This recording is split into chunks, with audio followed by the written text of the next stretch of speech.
top 5 foods na nakakadiabetes kahit hindi matamis.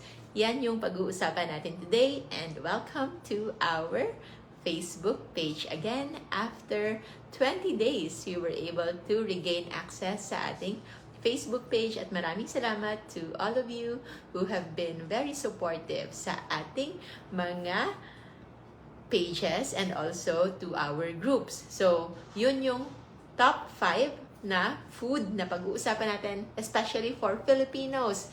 I miss you everyone. Kaya I'm so happy na right now, after a long while, ay nandito tayo muli. So, ano yung 5 pagkain na yon na pinaka-common sa mga Pinoy and nakaka-cause and nakaka-worsen ng mga diabetes? And actually, hindi lang diabetes, other illnesses as well. So, merong mga iba na hindi nagkakaroon ng diabetes but may have other manifestations of inflammation. It can be high blood pressure, yung iba tumataas yung kanilang bad cholesterol, yung kanilang triglycerides, yung kanilang liver ay nagiging fatty liver, at marami pang iba. Sa mga babae, minsan nagkakaroon ng PCOS or PCOS, yung polycystic ovarian syndrome, and also meron ding mga breast mass. Sa mga lalaki, pwedeng magkaroon ng mga prostate cancer or tumors. Those are all endpoints ng inflammation. Inflammation o pamamaga na nasa loob ng katawan, hindi lang yung pamamaga na nakikita natin like on our joints, sa mga arthritis or whatever, are actually not the major or pinakakailangan nating bantayan. Yung kailangan nating bantayan is the inflammation na nasa loob na hindi pa nagmamanifest as pain or mga pagkaroon ng pamumula or pag-iinit, the usual na pamamaga na nakikita natin. The microscopic na pamamaga or inflammation are the ones that's happening inside our blood vessels, our nerves, even sa mga muscles natin, sa mga organs natin, and yun yung kailangan natin na mawala. So, to start with the top 5 foods na nakaka-lead into diabetes. But lastly, before tayo magsimula sa top 5 na yan, of course, yung mga matatamis, yung mga desserts, ice cream, mga chocolates, mga fraps, milk tea, yung mga biscuit, all of those are actually really direct cause of elevated blood sugar and inflammation. Yung mga candies, yung parati nating binibigay ng mga lollipop sa mga bata. So those things are already not part of this list. Kasi alam na natin yon. That's already common sense. Alam ko kasi merong mga medyo mapilosopo minsan, and I understand kasi ganun din ako as a person. Medyo pilosopo din ako as a person, pero nga, this episode is not for that. Okay? Alam na natin that sugar, sweet foods are really not essential sa ating pamumuhay, especially sa more than 400,000 members of Life Without Rice and more than 200,000 members of Low Carb Feasting and Fasting Community. So, number 1, food na hindi matamis pero nakaka-worsen ng diabetes or nakaka-lead into diabetes. For those na wala pang diabetes would be, ano yan? Can you guess? It's actually the bread, tinapay, pandesal, pan-Americano, French bread, at kung ano-ano pang bread. So, lahat ng tinapay na yan, those are made up of starch in the form of flour. So, yung flour na yan, kapag ninunguya mo, if you've been practicing mindful eating, kapag umunguya ka ng umuya, yung mga taong hindi katulad ko noon, na kapag kagat, lunok agad, yung mga taong very patient, kapag umunguya sila, eventually, nakikita nyo ba, nararamdaman nyo ba, na after a while na pangunguya, you actually feel na yung tinapay ay nagiging matamis na. You know why? Because from starch, okay? Starch is a complex form of carbohydrates. Yun yung parati nating ina-explain na kung yung glucose o yung sugar na alam nating matamis is in the form of coins. Okay? Nasa barya-barya. So, maliliit sila. So, eventually, you can really feel isang pag-shake mo lang, alam mong barya yan, alam mong pera yan. But sometimes, it can be in complex form. Papel. Kapag ang papel na pera, hindi mo pa nabuksan, hindi mo pa nakita, nasa loob ng envelope pa, pwede siyang papel lang. But pwede siyang pera na higit pa sa coins na yon. At yun yung starch. So, yung bread, yung tinapay, yung pan-Americano, yung pandesal, ano pa ba? Maraming bread na klase, especially na sa Pilipinas and also in Cebu. I used to stay in Cebu for more than 10 years. At kada kanto, merong mga nagkakatabing mga bake shop and pastry shops. So, sobrang hilig talaga natin sa tinapay. And that is also the reason why sobrang common din yung diabetes among people na kahit hindi sila mahilig sa matamis, pero hindi sila makahindi sa tinapay. So yes, I know maraming na-scam din sa wheat bread. Isa na ako dyan. In fact, when I was younger, para sa akin yung wheat bread is hindi talaga masarap. Parang feeling ko yung kinakain ko is pagkain na para sa baboy or para sa iba kasi it's very, very grainy. But because of the belief na yung wheat bread is healthier, dumating sa panahon that I love wheat bread more than white bread. Na-convince ko na yung sarili ko that this is healthier, and eventually I learned to love it. Only to realize, kung bibigyan ng point system, yung sugar na increase when it comes to the sugar spike of each bread, kung ang white bread ay makakapagpataas ng iyong blood sugar by 72 points. Okay? Yung wheat bread ay makakapagpataas ng iyong blood sugar ng mas mababa. And that is by 68 to 69 points. So actually, hindi sila ganun kalayo. This is because yung wheat bread, meron siyang added in exchange for those starch, meron siyang fiber. So yung fiber, kung sa pera ulit, okay? Kung sa pera ulit, it is a form of money na meron siyang value, but hindi siya easily interchanged sa atin. So say for example, it is like a parang banknote na hindi mo basta-basta ma-exchange into money. So meron ka nga niyan, pero hindi mo naman magagamit, di ba? So that is why fiber is not gonna increase your blood sugar. Pero it doesn't mean na mataas ito sa fiber ay mababa ito sa net carbohydrates or the amount of carbohydrates na nako-convert into sugar. Wheat bread, unfortunately, is higher in fiber, but it doesn't mean it is lower in starch. It is almost somewhat the same. Kung lalagyan natin yan ng statistical difference, it is not statistically significant yung difference nila. So, in a sense, parang pareho pa rin yung wheat bread and white bread when it comes to blood sugar impact.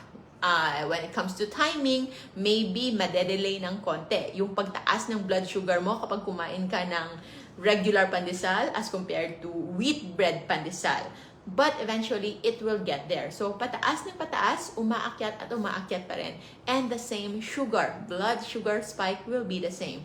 So, that's number 1 on our list of foods na hindi matamis but can aggravate your diabetes. No wonder, kahit pa iniwasan nyo na yung white bread, kahit pa hindi na kayo kumakain ng matatamis, but you were replacing your food with wheat bread and other breads, still the same.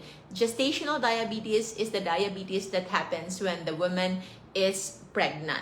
Okay? And it's not also uncommon. So, quite common din siya sa Filipinos. And if you can look at what you've been eating, especially sa mga mommies na merong gestational diabetes, you will realize after watching this video kung bakit meron kayong gestational diabetes kahit umiiwas na kayo sa Coke, kahit umiiwas na kayo sa ice cream, kahit hindi na kayo nagde-desserts, and still the same. So, the low-carb bread is an exemption because the low-carb bread is almost very, very low in sugar, especially if it's made talaga na alam mong totoong low-carb. Kasi ngayon, you have to be careful kasi marami ng mga sellers ngayon labeling their food as low-carb bread, as almond bread, as coconut bread, but it is not true low-carb.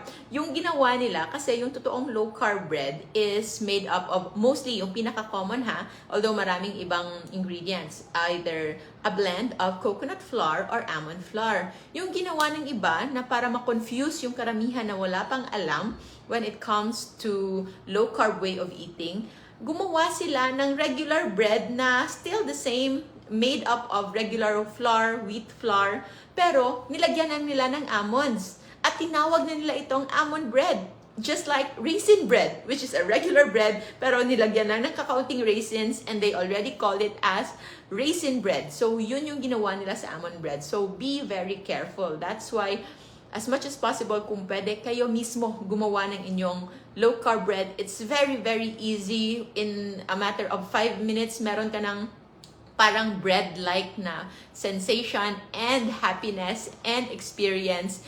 But it will have a little effort. Little effort, sa simula lang naman yan. There's learning curve in everything. Join Life Without Rice for free recipes and very easy and very affordable kind of low-carb bread. So, yun na yun. Move on na tayo. That's number 1 in our list of top 5 foods na nakakadiabetes. Number 2, list ako para hindi ako makalimot. So, number 2 is contrary sa common knowledge na mas mahaba, mas nakakapahaba ng buhay. Actually, it is not.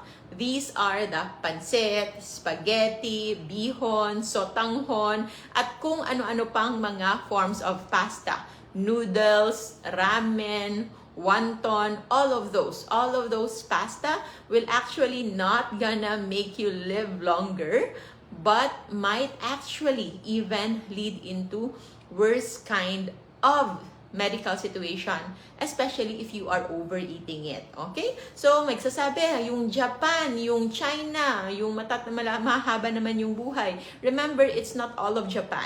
Okay? It's in Okinawa only, and it's not just on the food factor. Maraming factor when it comes to blue zones. It's not just nutrition. It's also community. It's also the weather. It's also the physical activity ng mga tao at yung kanilang mindset. Yung pagkain is just few factors. So, if you think you can live like the blue zones na merong mga certain carbs, but, eto yung pinaka-importante, eating mostly whole real foods, then of course you can eat. So, when it comes to pancit, kasi before ako, lover of pancit. My mom is half Chinese, and kahit hindi kami nag-practice ng Chinese culture, but I think yung pinaka-genes ko na related to Chinese dahil mahilig talaga ako sa Chinese food. I love Chinese food so much.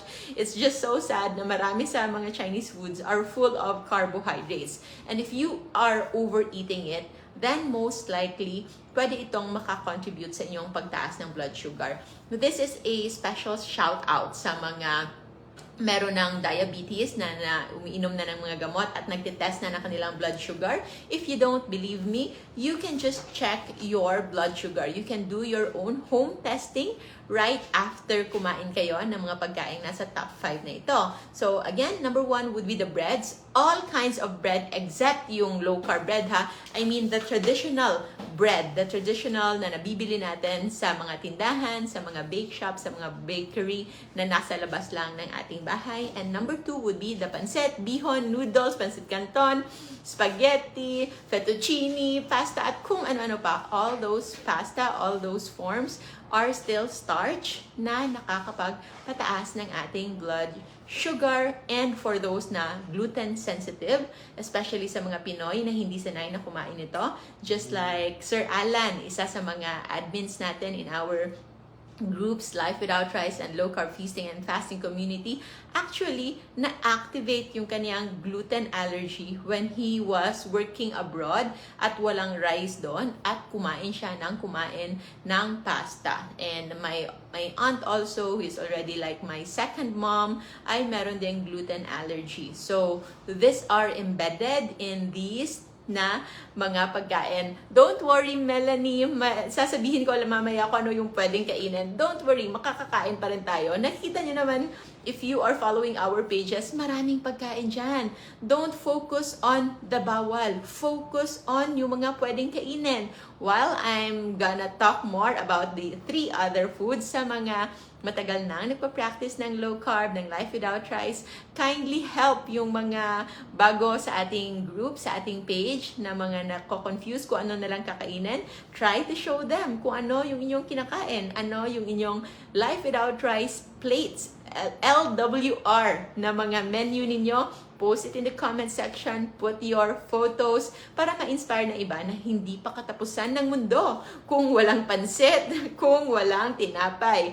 Moving on to the third point of foods, top 5 foods na nakakadiabetes, kahit na hindi masyadong matamis. This number 3 is actually not matamis. Okay? Kasi medyo matamis siya. But I included this to correct our notion about these food groups. Because marami sa atin na iniisip ito, it's the healthiest kind of food, at kapag kumain tayo nito, parang mawawala na lahat ng sakit natin. Only to find out, after eating so much for so many years, spending regular budget for this kind of food group, ay ganun pa din. You also still need the budget to buy your medications, to try to lower your blood sugar. Every month, magpapalaboratory ka pa rin, only to see that your blood sugar is still high. Ganun pa rin, pabalik-balik lang. At ano ito? These are actually fruits. So, yung mga prutas.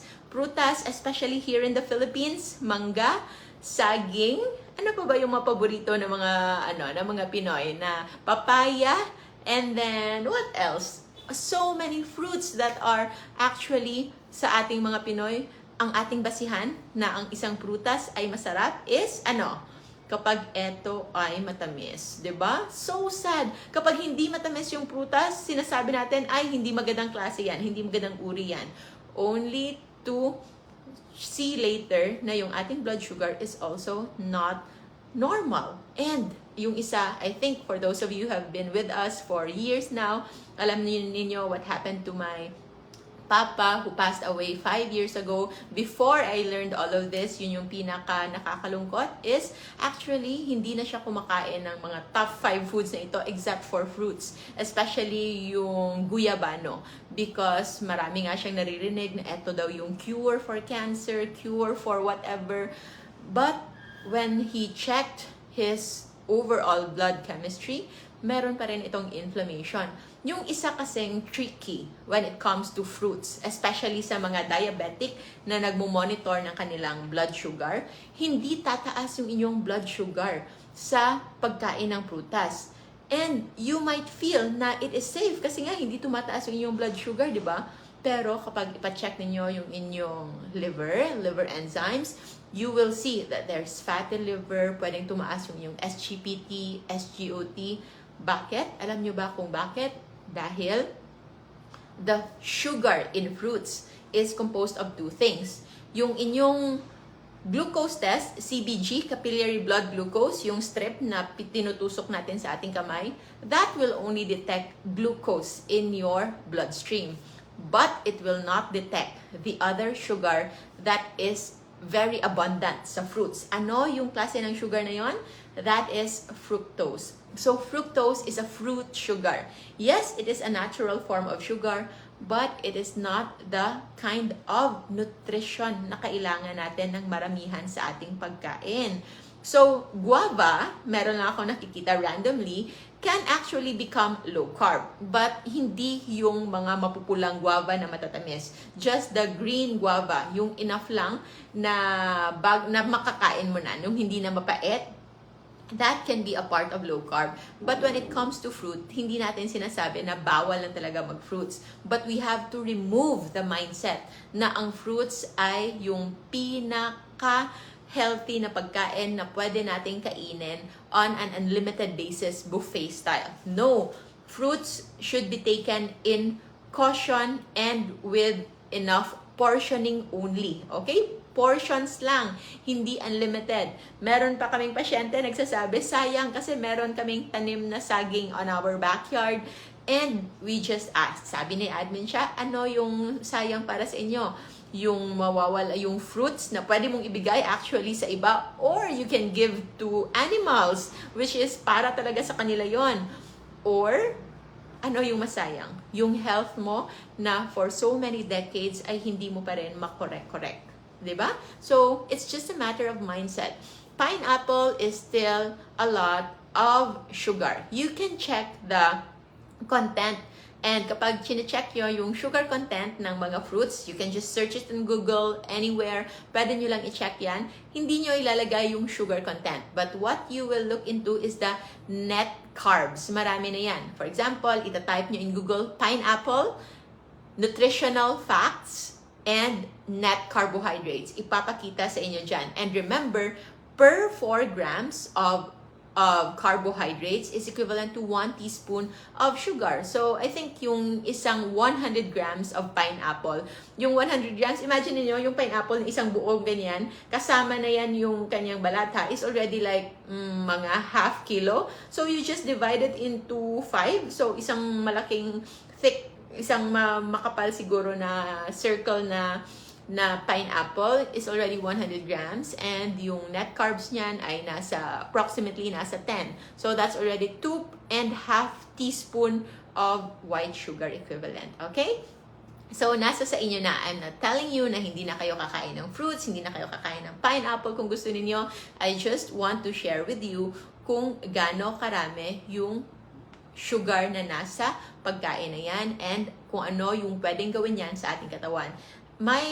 Our father died of diabetes complications. Walang namamatay sa diabetes alone, but the complications of diabetes. Hindi siya alcoholic drinker, pero namatay siya with liver cancer.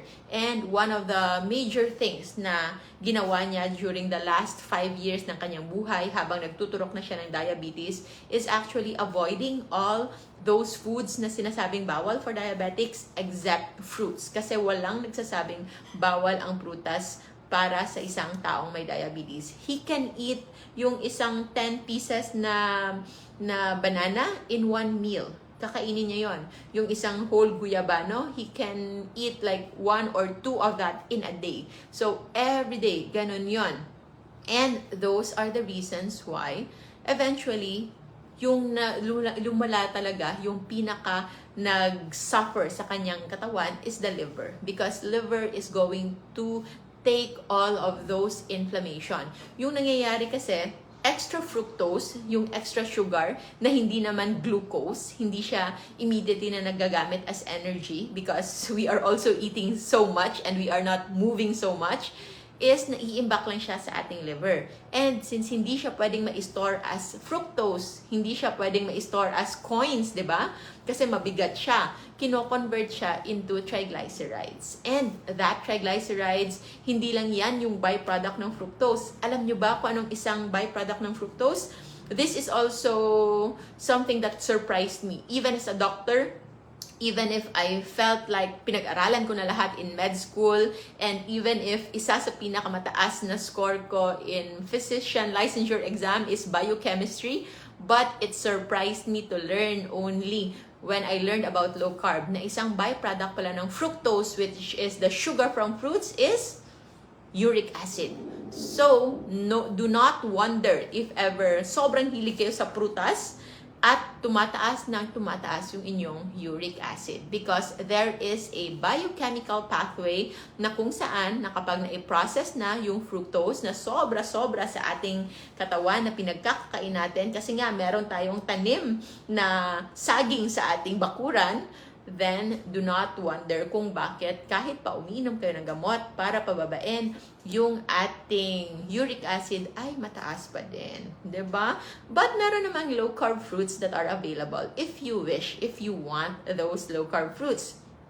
Avocado, certain berries like strawberries, yung blueberry, be careful kasi pwede siyang mas marami yung kanyang sugar content. So kapag kumakain kayo nito, even if these are low carb, still, wag sobrang dami. Just enough to put some happiness in your plate kung gusto mo. Pero hindi yung unlimited na parang 1 kilo o ubusin mo agad. Okay? So we have the JGC Rojo food list. Ilalagay yan ng ating admins for you to check kung saan nyo pwedeng ma-download yung food list na yan for your convenience. Ilalagay nyo sa inyong pantry, sa inyong ref, sa inyong hapagkainan to remind you. So, yun yung top 3. Number 1, meron tayong top 5 would be the bread. Top 4 would be the pancit and the pasta and the noodles and all of that. Number 3 would be the fruits, okay? So, yung ating pang-apat, second sa ating top food na nakaka-diabetes kahit hindi matamis would actually be the root crops. Kamote, patatas, ube, at kung ano-ano pa. Marami na merong diabetes are actually being advised to eat root crops, kamote, instead of other carbs. And yes, nakikita natin, meron namang improvement, di ba? I'm sure there is improvement, but not to a point na merong reversal. Ano yung reversal? Diabetes, we thought before, is a lifetime lifestyle disease. It is because noon, kung ano yung lifestyle na ating nakasanayan, we thought na yun na talaga, parang curse na siya, na wala na tayong magagawa. But now we are seeing changes. If you can see, marami na dyan na I think meron akong nabasa kanina na na-reverse na niya yung kanyang diabetes, and that is kapag napagpatuloy ninyo ang lifestyle without all of these foods at makikita ninyo na your blood chemistry is getting better, yung inyong FBS, fasting blood sugar, is improving. More importantly, yung HbA1c ninyo, yung average of 3 months blood sugar control is normal, below 5.7, na wala nang iniinom na gamot. Of course, you do this under guidance of your doctor, of your physician, and you can see na that is already the definition of diabetes reversal, at marami na po kaming pasyente na ganyan.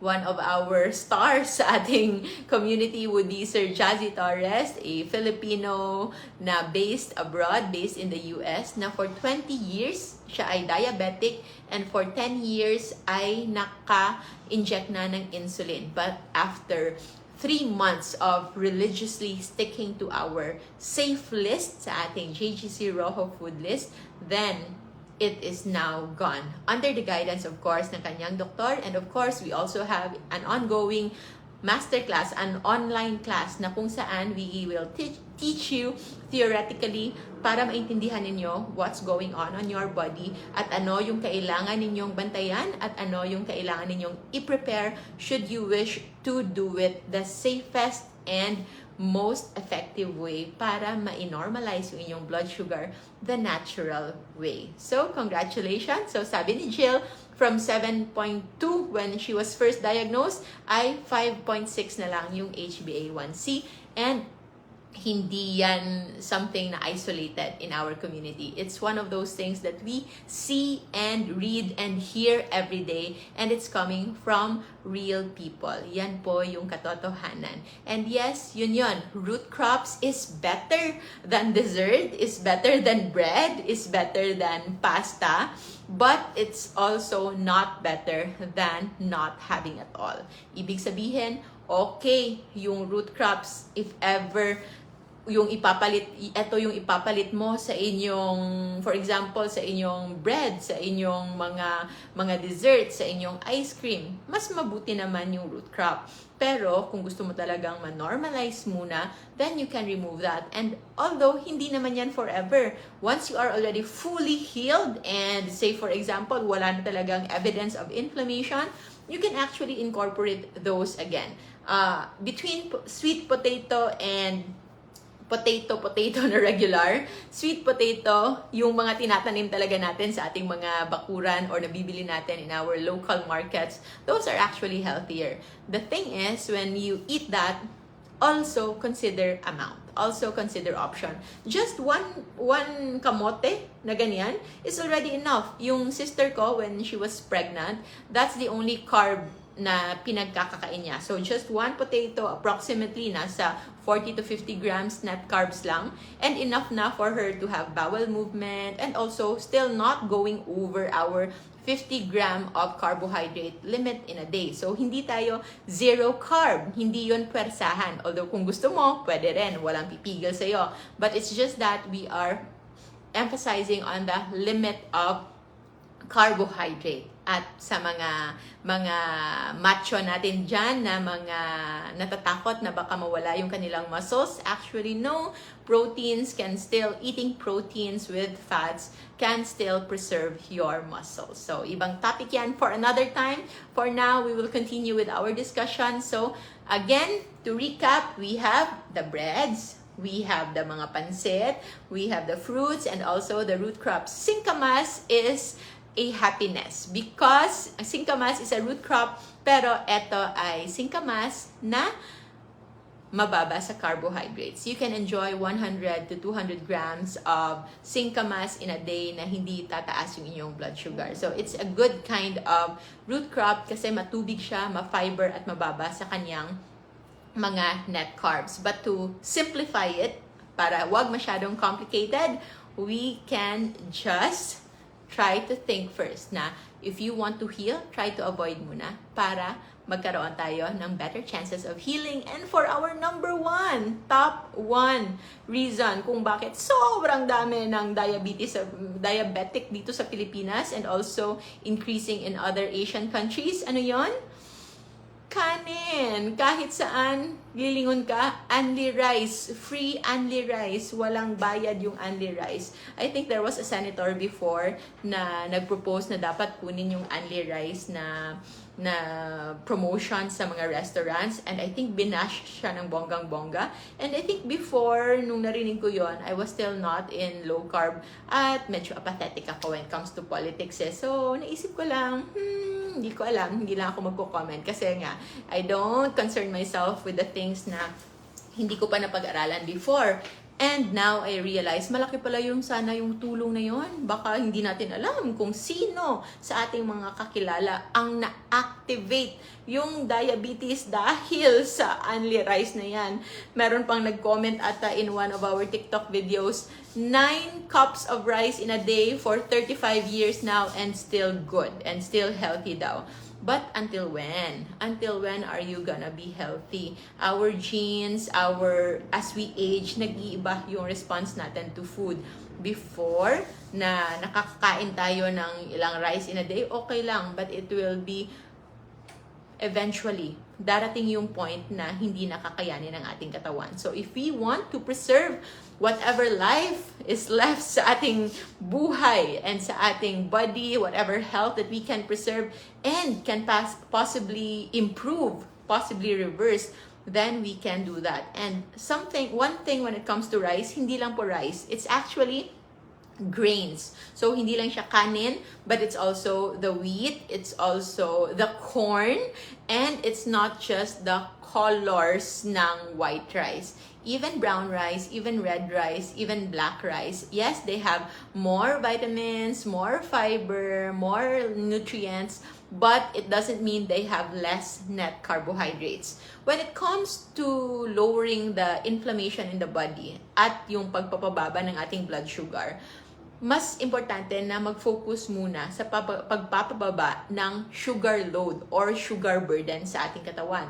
Bakit natin gustong pababain yung ating sugar burden sa katawan?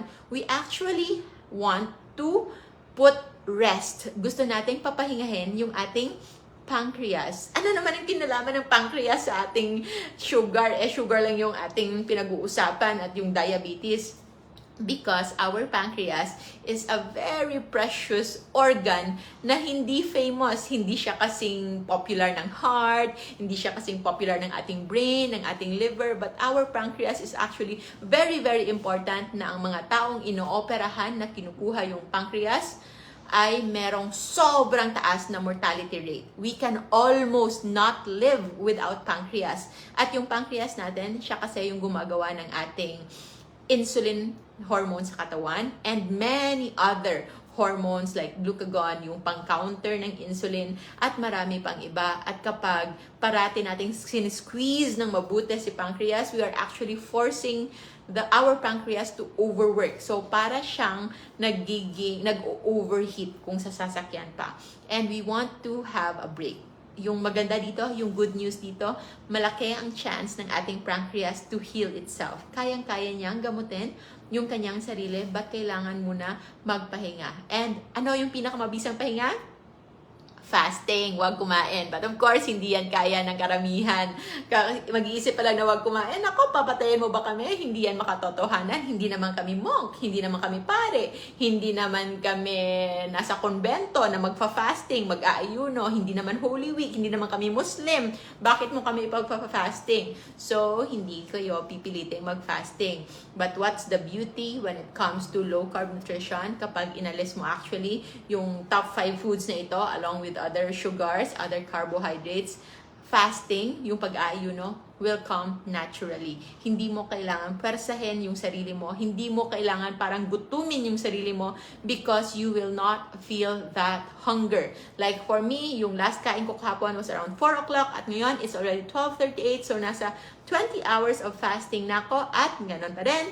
Madaldal pa rin at hindi pa rin ganon ka sumo-surrender. I will eat in a while because I have lunch with friends and hopefully we will also still as usual enjoy low carb food. So yun yung beauty ng low carb way of eating. Yung pagkain mo, hindi ka magugutom and you can see yourself just eating when you are really nutritionally hungry. Quinoa, meron akong binawang post before na their net carbohydrate is actually still very high. It's high in fiber, but it's still high in net carbohydrates. If you want to complicate your life, go with quinoa, i-prepare mo yan, at kung meron naman nagpe-prepare sa'yo and you can afford quinoa, that's good. It's good. I'm so happy for you. But just know na hindi talaga yan makakatulong sa pagpapababa ng blood sugar. Meron pa kasing isa yung couscous and quinoa. Meron akong kilala na just because it's lower in net carbs as compared to rice, pero yung ginagawa nila, sumadami naman yung kanilang kinakain. So maybe if you want to eat quinoa pero maliit lang, kaya mong kontrolin yung sarili mo, then maybe you can have that in your meal, in your daily meal. But the thing is, when it comes to discipline or when it comes to lifestyle, when it comes to mindset sa mga pagkain na ito, hindi ito dapat na lagyan lang natin ng replacement or we can eat a little of this, like self-control, because when it comes to psychological na impact sa ating katawan, yung willpower, yung self-control, hindi yan forever. Meron darating at darating na araw na mauubos yung self-control mo, na mauubos yung willpower mo. However, if you have the right mindset, if you see those food for what they really is, kung alam mo talaga kung ano yung impact nila sa inyong katawan, and once you decide na hindi na talaga sila bagay at part ng inyong pamumuhay, then it's just an easy no. You will no longer need self-control. You will no longer need to activate yung willpower. You know why? Because the answer will always be no. But if every time tatanungin mo yung sarili mo, kakain ba ako nito o hindi, kakain ba ako nito o hindi, then that will be your downfall, because darating at darating yung panahon na mapapagod ka at bigla ka nalang mag-give in at ikaw mismo ay magkakaroon ng biglaang unlimited rice and high carb feast. So yes,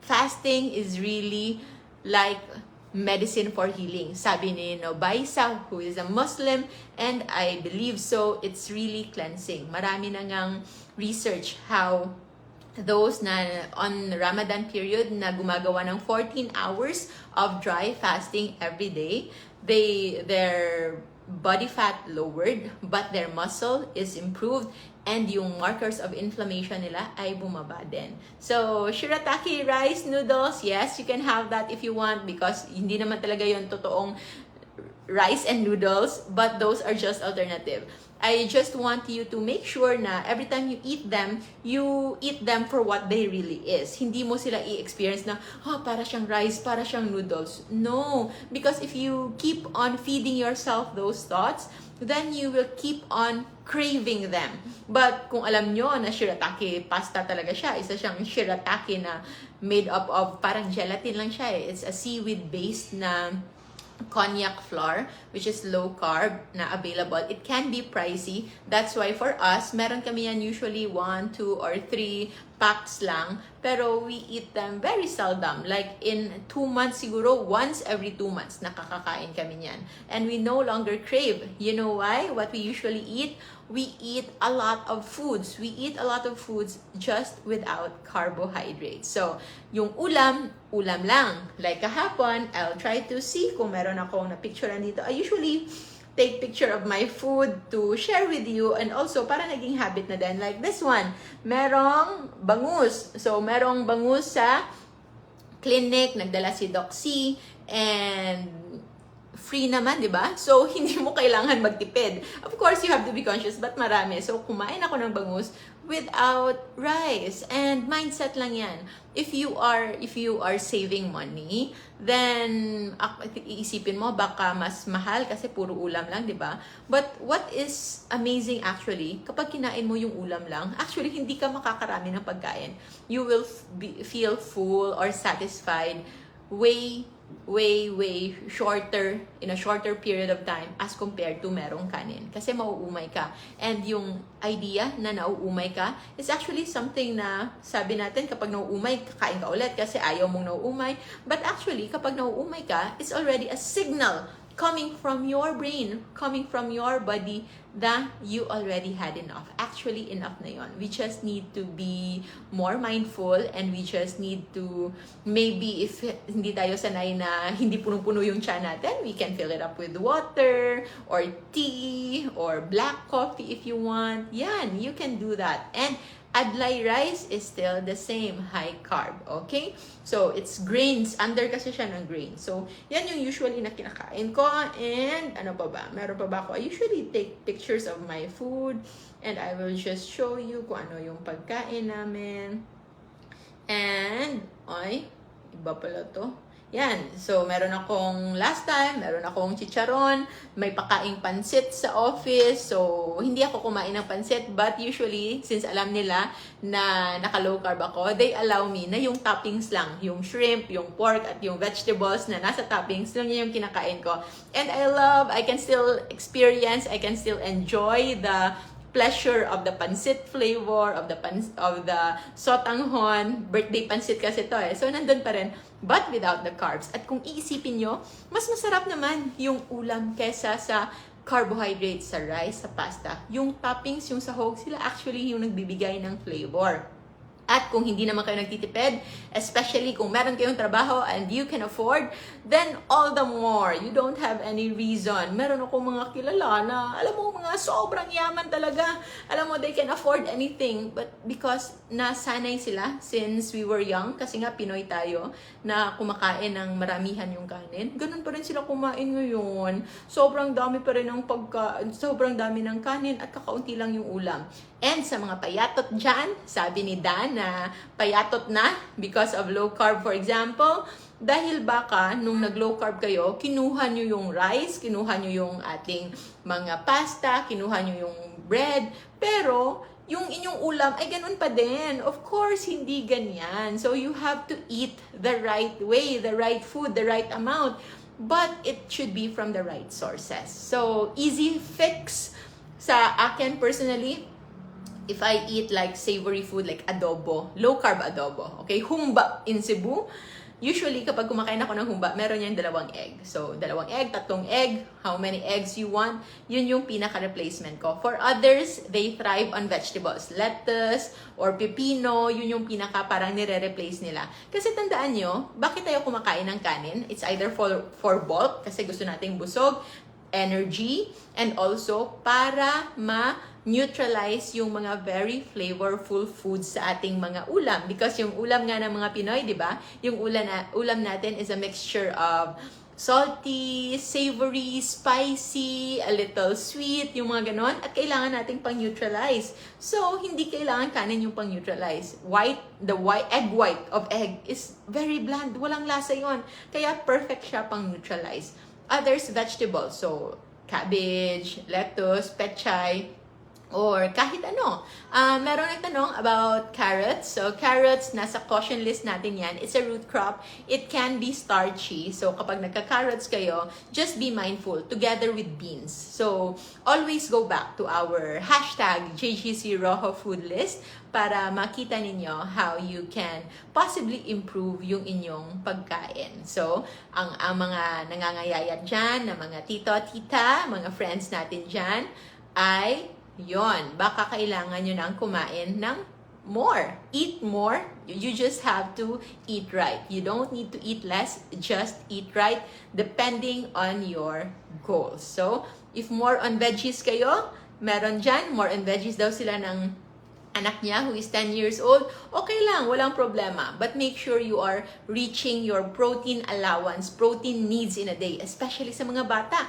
Mas kailangan ng mga bata yung proteins para tumubo. If you've been wondering kung bakit hindi medyo matangkad, hindi kayo pinagpala sa height, wag nyong sisihin yung inyong parents at wag lang yung genes, pero tingnan nyo kung ano yung ratio ng proteins sa inyong pagkain while growing up. So, no point in blaming. Hindi na tayo kailangan magsisihan, but we can improve more on the next generation.